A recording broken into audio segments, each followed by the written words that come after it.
Hi everyone, this is Clint from Persuasive Evangelism, and today we're going to go over Lee Strobel's new book, Is God Real? I love Lee Strobel's books. I've read most of them. He has the whole Case for series, like The Case for Christ. That's the first one I read. Case for Heaven, Case for a Creator. There's several of them. They're all good. And how he does the books, he was an atheist reporter, investigative reporter in Chicago, and his wife became a Christian and he didn't like it, so he wanted to prove that it was just like that Christianity was false. So he went to research the death and resurrection of Jesus, and based on the evidence and then God working on his heart, he changed. He became a Christian, and then he wrote for the Case for Christ on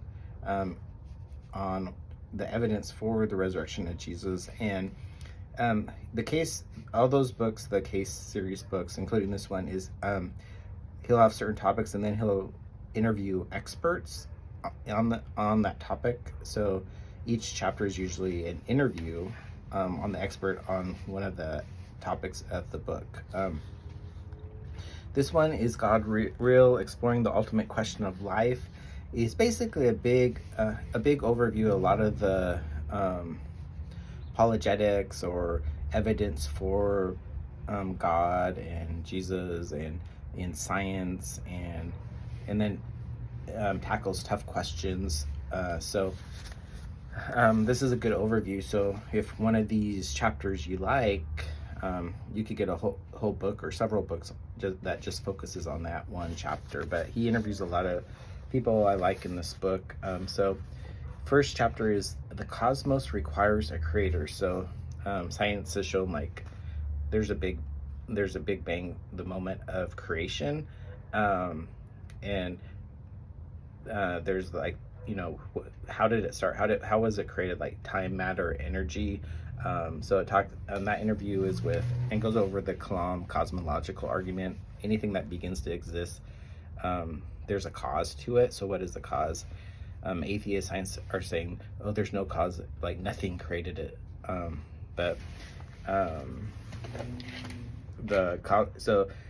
He interviews William Lane Craig, which is a great apologist, Christian apologist, and who's an expert. He brought the Kalam cosmological argument to the mainstream. Then the chapter 2 is The Universe Needs a Fine Tuner. Interview with Michael G. Strauss. So this one universe is created on the universe level, the galaxy level, the time where we're in, the Earth, the solar system level, the Earth level, the moon, the atmosphere. Everything is so fine tuned that allows us to live life, to exist on Earth. If one of these on the cosmic level, if the universe was expanding a little faster, a little slower, there wouldn't be life. I mean, there's so many hundreds, maybe thousands of just fine tuned that if it's just a little off, there would be no life. So this one universe was created so fine tuned as for us to exist. And then chapter 3, our DNA Demands a Designer. Interview Stephen Meyer.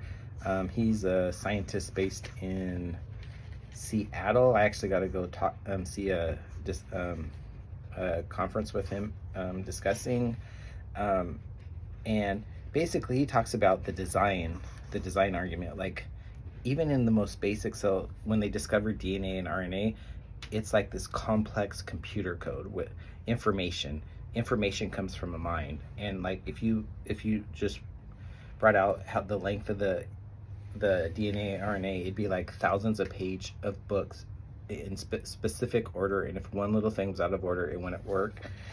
So like if you see a book, it comes from a mind. So just even in the cell, you see like the DNA, the code that comes from God's. Easter showed that Jesus is God. So evidence for the resurrection of Christ by Michael Lacona. He does like the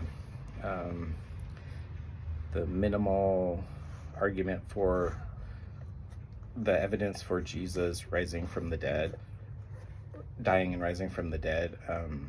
Basically,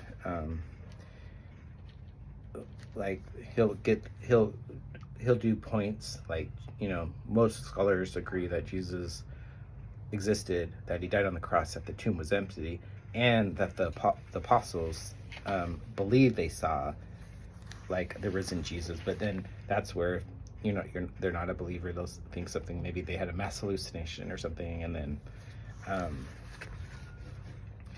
And then chapter 5 is Experiencing God, interview with Douglas Groothuis. People have actual encounters, like even myself, had a big life change and came back to Christ and just felt alive and fulfilled, forgiven. And then chapter 6 is Which God is Real. So out of all the gods, like Hindu, Muslim, which God is real? So it talks about that.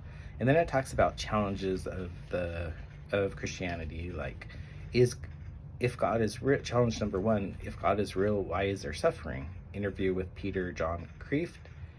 Challenge number 2: if God is real, why is he so hidden? Interview with Kenneth Richard Samples.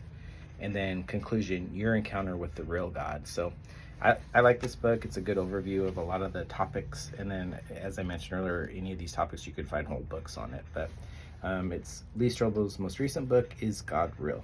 Thanks, everyone. Goodbye. God bless.